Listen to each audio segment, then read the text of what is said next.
Howdy y'all, it's Detective Lewis here. Now if you've watched my previous videos, you might notice that things are a bit different around here, but do not worry, I'm still Detective Lewis, and Yang is still going to be our president. So, I just finished watching the Van Jones interview with Andrew Yang.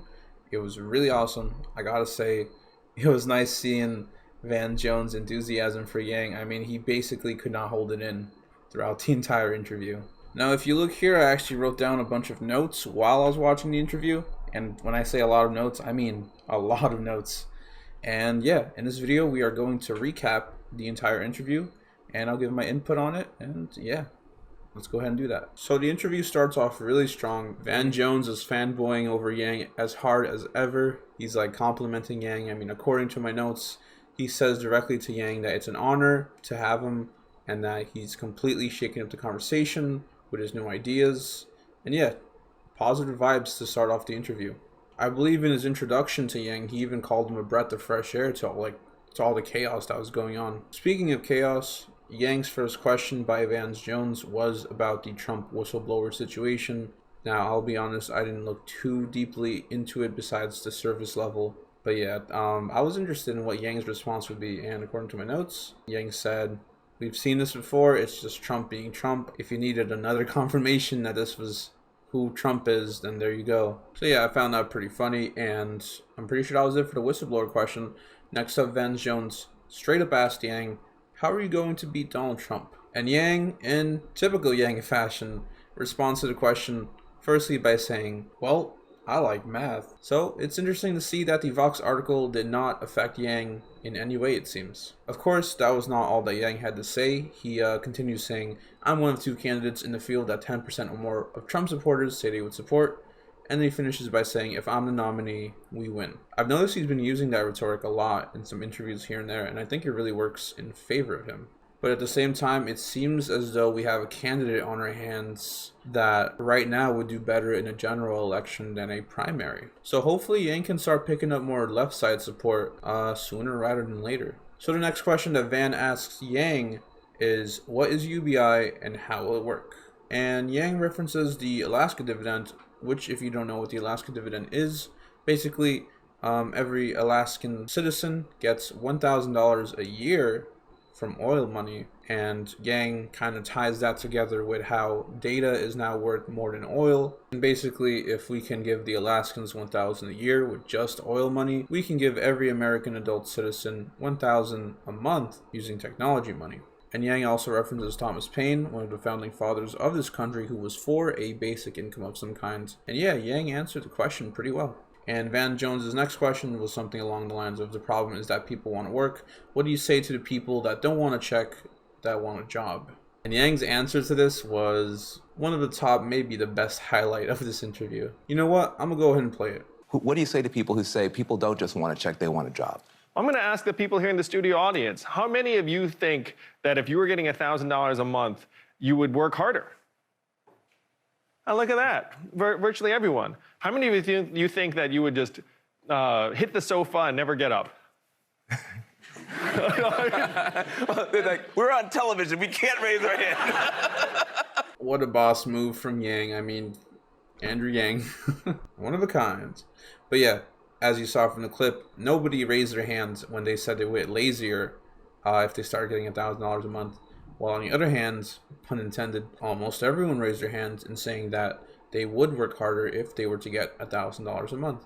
As Yang put it afterwards, no one is going to quit their job over $1,000 a month. Unless, of course, it was better for them to leave the job for other, possibly abusive reasons. So next, Van Jones hits Yang with the inflation UBI question, bringing up an interesting counterpoint that I don't hear often. If everyone gets $1,000, isn't 1,000 the new zero? And Yang rebuttals this question by mentioning the $4 trillion bank bailout that we had no say on, and that did not really affect our inflation or money at all. And Yang continues by saying inflation is actually caused by three main areas right now, which is housing, education, and healthcare. He says if we had $1,000 a month, most of our consumer products would actually stay the same price. And Yang says he has separate plans to try to curb price rises in those three areas. And an important quote right here, those areas aren't getting more expensive because we have money in our pockets. Unfortunately, it's the opposite. Yang finishes up the question by saying that the money will go straight back into the economy, such as parents signing up their kids for daycare, Little League signups, aka creating a trickle-up economy. So this next question was actually very interesting of Van Jones to ask. Definitely one that put Yang on the spot, and I was super interested to hear what he had to say. So Van Jones asks, there are special problems that special groups have that need special solutions. For African Americans, for women, for example. And then Van Jones says that other people are saying that Yang wants to do a UBI instead of a racial justice initiative or a gender justice initiative. And then Yang quickly refutes that by saying UBI is just the start, it's just a foundation. He says $1,000 a month is the floor. We need to build a house on top of the foundation, aka saying that there will be more strive towards solving racial and gender inequity, but UBI is the foundation that we need first. So then Van asks Yang, what's an Andrew Yang style racial justice initiative? Which Yang replies with his criminal justice plan, where he wants to do such things such as legalizing marijuana, not just legalizing marijuana, but pardoning everyone who's in jail for a non-violent marijuana related offense, specifically on 4/20/2021. And Yang got a round of applause from this, which was pretty cool to see. Yang also wants to get rid of private prisons because, according to him, it makes no sense to have prisons that have a underlying motive or motivation. He also wants to get rid of cash bail systems, which he says essentially throws people in jail for being poor. And Yang finishes off by saying that both the left and right side agree that the current criminal justice system is just not working. So Van takes the conversation and interview in a new direction, recognizing how strong the online presence of the Yang Gang is. And it turns out that Van actually asked people on Twitter to submit questions to possibly ask Andrew Yang. So let's play a clip of that from the interview. Hi, Andrew. I'm over 50. I know I don't look like it. And I'm not worried about a robot taking over my job. My question for you is, why should I and my fellow baby boomers support you? Well, the problems that I'm trying to address are the problems that got Donald Trump elected, that we automated away millions of manufacturing jobs and that those changes are now going to affect other types of workers. It seems like he's not worried about that. Right. But what he may be worried about is that boomers are facing a retirement crisis where half of aging Americans will never actually be able to retire. And so we need to put in place, again, this foundation that will help Americans retire with dignity. Just to recap, Yang said things such as boomers are facing a retirement crisis, half of aging Americans will not be able to retire, we do not want to be a country where citizens work in stores until the day they die to make ends meet, we're better than this, and Americans who have worked for decades deserve to retire with dignity. So if you're a boomer out there is more reasons to worry about the future than you might think. So next, Van talks about the quote-unquote conspiracy to keep Yang invisible, where he says he deleted one tweet mentioning Yang and then the Yang Gang went after him, asking him questions. Van asks Yang what he thinks about the treatment by the media, which Yang responds by saying that the media treated him the way they have been treating him because they don't know what they want to do with him. But now Yang says that it's indisputable that he's a top 6 candidate, that he will be here the whole time, that he's here for the long run, and he says the media has woken up to him. Hopefully that's the case. So Van Jones brings up something kind of ironic. He says something along the lines of, we've already had a businessman for president, an outsider with no political experience. He promised a lot of things just like you did. And then Van says that he has PTSD from last election, and it feels like the same thing is happening with Trump. And like Trump was a businessman, and Yang is a businessman, and all that. And then Yang, in the middle of that, he's like, please don't compare me to that guy.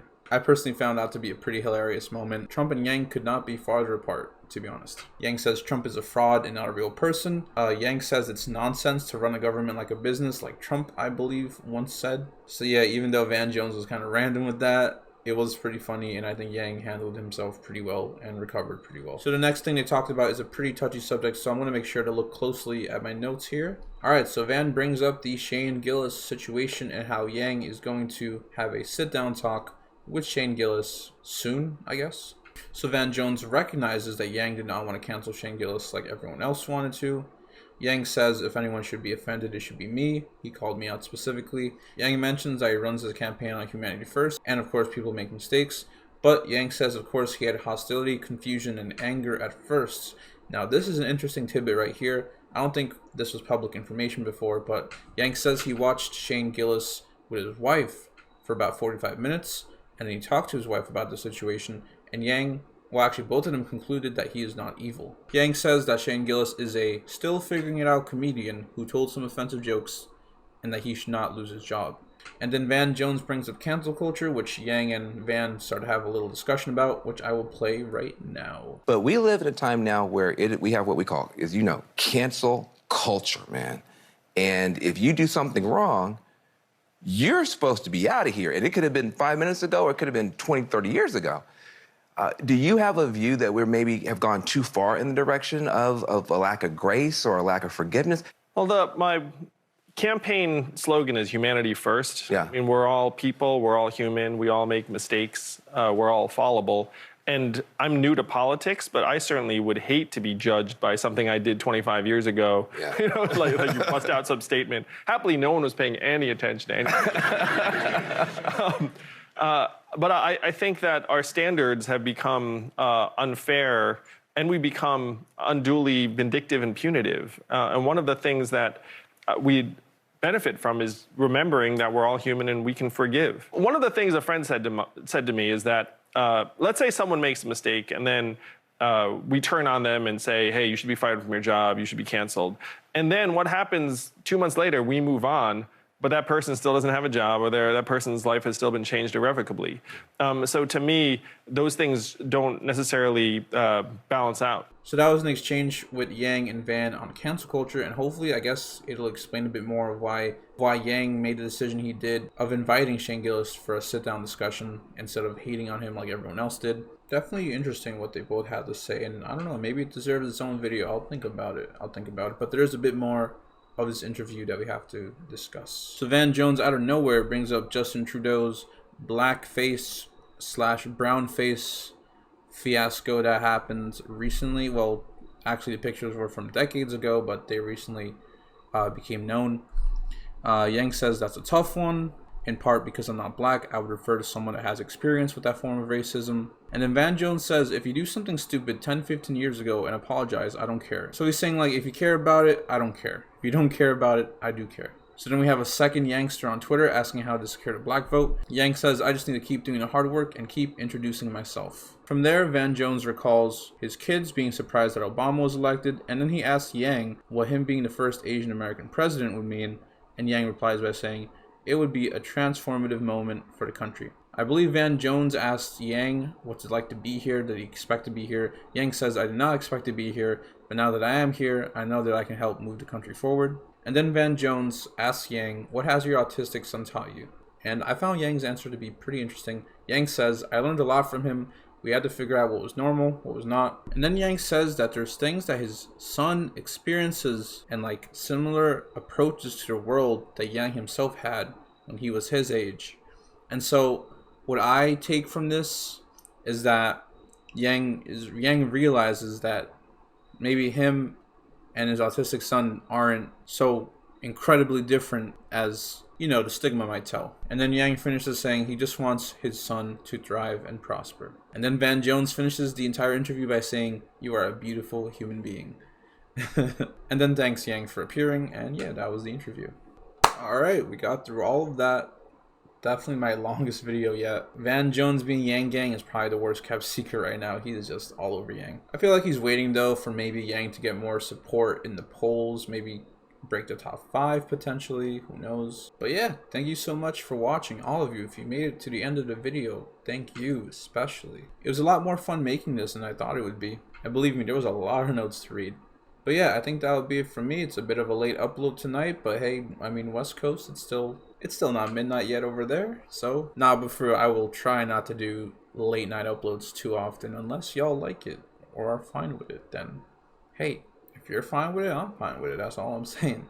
Nah, but for real, I do gotta go to sleep. It's 1 a.m. in the East Coast. And yeah, I think that'll be it from me.